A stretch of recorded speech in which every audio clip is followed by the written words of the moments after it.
დილის 5 საათი არის კლუბში ვარ უკვე და რაც მომწონს აქ ძალიან ადრე იღვიძებს ხალხი და აი უკვე დარბაზში ხედავ ვიღაც უკვე ვარჯიშობს.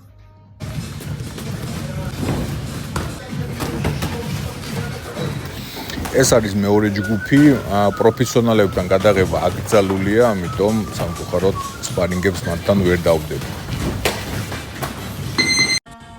კვირაში ერთხელ მე ვაკეთებ ძალისმიერ ვარჯიშებს, მაგრამ ეს არის გამონაკლისი. 99% მხოლოდ მუშაობა მეშოკთან, წყვილებში და ლაპებზე.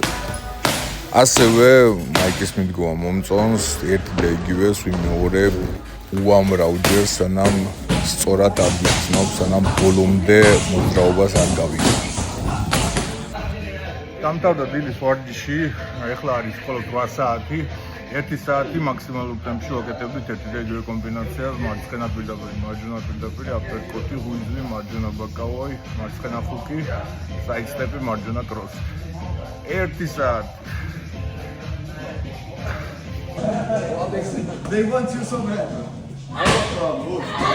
დასრულდა დილის ვარჯიში და ესეთ კვებას გვაძლევს მაიკი დღეში ერთხელ.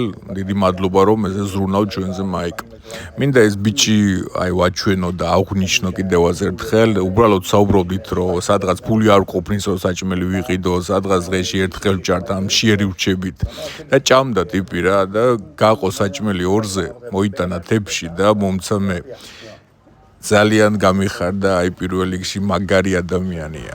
გზას ახლამდე ითხოვ სადღაც 20-25 წუთს, ძალიან ლამაზი სახლები, ლამაზი ეზოები და გემოვნება მინდა ვთქვა რომ ძალიან კარგი აქვს ნიდერლანდში. რაც შეეხება პროდუქტებს. евро 59 და ლამაზი კარტოფილი არის.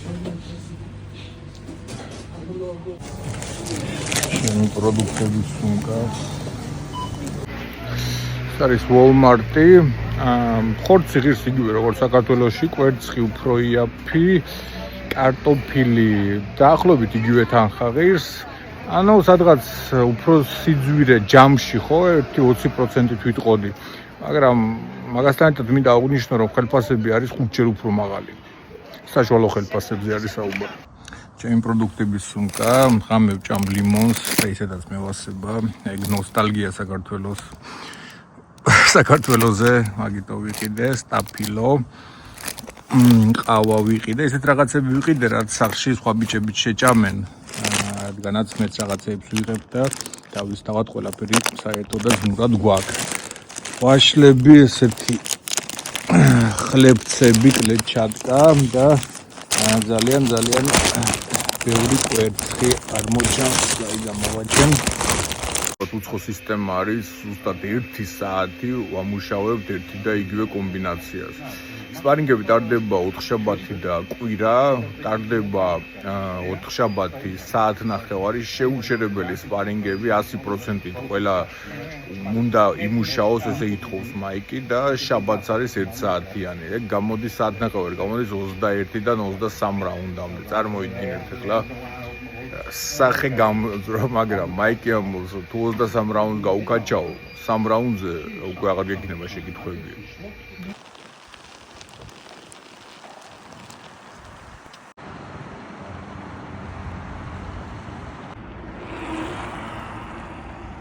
ავტობუსებში ძალიან საინტერესო სისტემა არის, უნდა გადაიხადო რომ შედიხარ და რომ გამოდიხარ.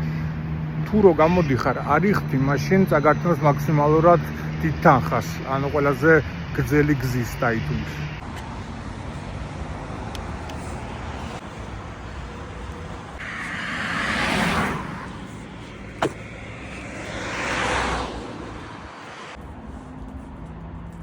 გამოვედი ბნელო და ეხლაც ბნელა. აი ნახეთ, ეგეთი ველოსიპედები აქვთ ყველას და მით მოძრაობენ, ნახევრად ელექტრონული არის. სასიამოვნოა ამსტერდამში ავტობუსით რო შედიხარ, მძღოლი გესალმება. და პრინციპში გარედაც პარკში რო დასეირნო, შეიძლება უცხო გამლელი მოგესალმოს. ამსტერდამ ცენტრალს გამოვედი, ცოტათი დავასვენო თავი. თანაც კულტურული საღამო გავატარო.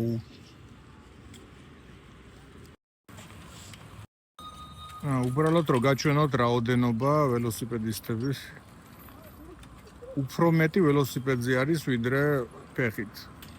ბევრ საინტერესო ადამიანს შევხვდებით ამსტერდამში. აი ეს ადამიანი გამყიდველს ეუბნება მაგარი იდეა მაქვს უნდა მოგყიდო და რა იდეა გაქვს და ჭიქა გამოვიგონეო. ერთი სიტყვით ამსტერდამში საკმაოდ ხიარული გარემო გვაქვს. ეს არის ჩემი ოთახი, მაიკო მაჩუკა ესეთი ზედა და ესეთი მაისური ბადერხარეთი. რთული დღეებსაც აქვს ადგილი. ყოფილა რომ აი მშიერი დავრჩენილო არა ორი კვერცხი ჩაინიში მოხარშული მაგით გამიტარებია დღე, მაგრამ ესე ვფიქრობ რომ ეგეთი პირობები აიძულებს შენ ინტელექტს, შენ სხეულს რომ გააკეთოს შეუძლებელი. აუცილებლად გამახსენდება ეს დრო, როდესაც ყველაფერს ვაკეთებდი იმისთვის რომ მივაღწიო ჩემს მიზანს. სპონსორებო, თუ თქვენ გინდათ, მე განვათავსო თქვენი რეკლამა, თუ თქვენ გინდათ დამეხმაროთ და ეხმაროთ სპორტის განვითარებას, ახლა არის საუკეთესო დრო. მომწერეთ და აუცილებლად ყველაფერს გავაკეთებ იმისთვის, რომ თქვენთვის შევქმნა საუკეთესო პირობები და განახინოთ თქვენი მიზნობრივი აუდიტორია.